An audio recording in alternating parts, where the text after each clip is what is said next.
Stroke survivor kayo. Opo. Tapos ito, dislocate din po. Ilang taon na yan? 3 taon na po. 3 taon. Tagal din. Ito na po yung gamit ko. Saan? Ayan, naka-e-bike ka. Yung e-bike mo. Ang problema kasi, wala si Daddy Frankie. Hindi namin alam kung kailan ang dating niya.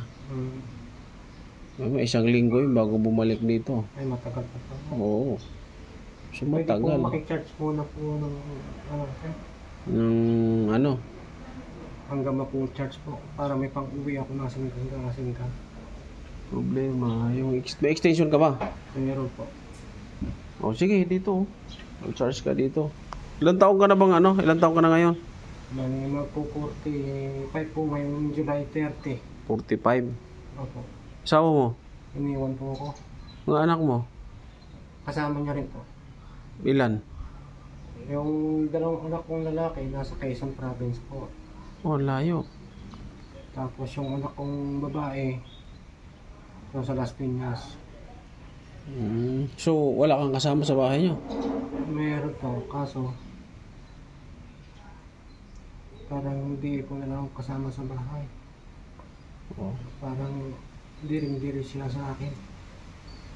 Kaya ito, nasakripisyo ko para mabuhay mag-isa.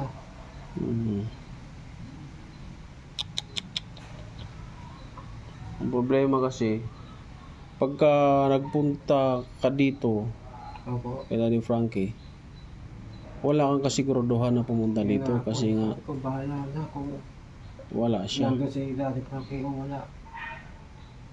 Pagbabaka sakali lang talaga ako.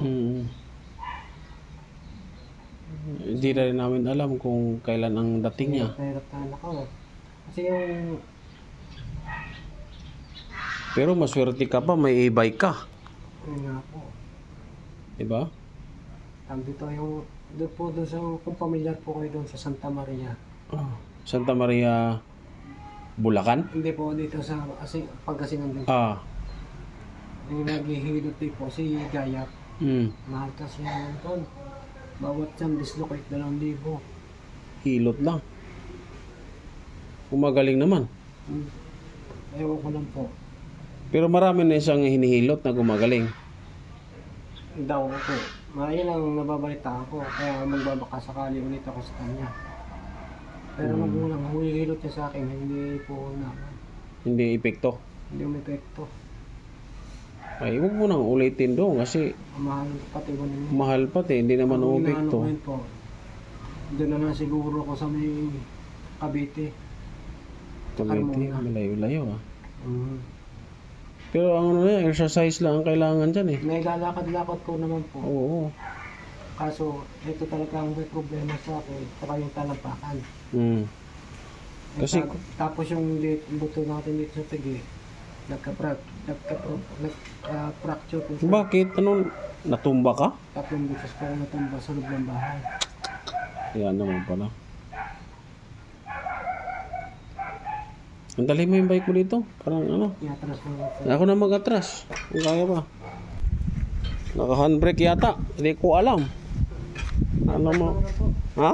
I-drive ko na lang po. Sige. Drive mo na lang. Charge natin para makabalik ka. Pasensya na ha. Kasi wala dito si Daddy Frankie. Tanong nga po ako.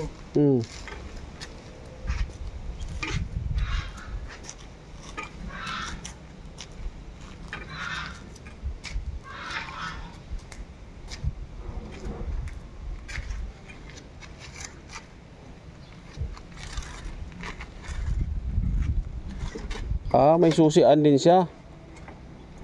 Opo.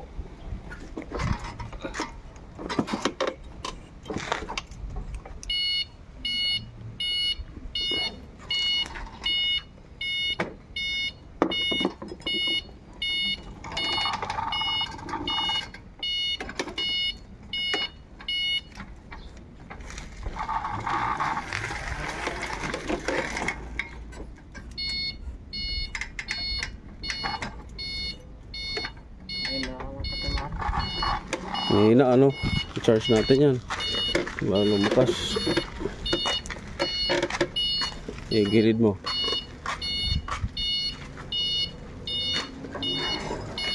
Dito po. Abot mo ba?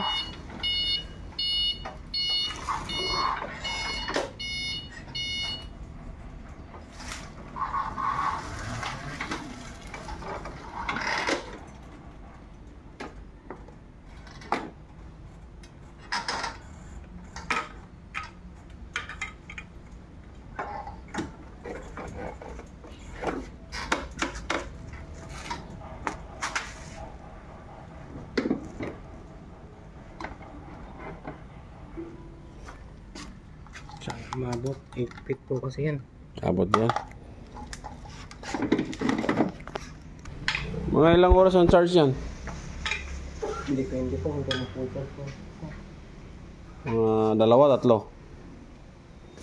Hanggang 5 po. 5 oras. Kahit hanggang ano lang. Itong video ito, i-upload ko to para makita ni Daddy Frankie na nagpunta ka dito. Okay lang. Always naman ako Oo. nanonood sa mga videos niya. Oo. Follower niya nito ako. Para alam niya na nagpunta dito. Tapos lahat ng mga video niya, karamihan na share ko. Nanawagan ka lang sa kanya. Galing mapanood niya to. Anong panawagan mo kay Daddy Frankie?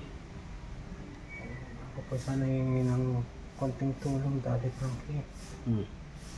Kahit pa pala may pang-therapy ako. Pambili-bili ng pagkain.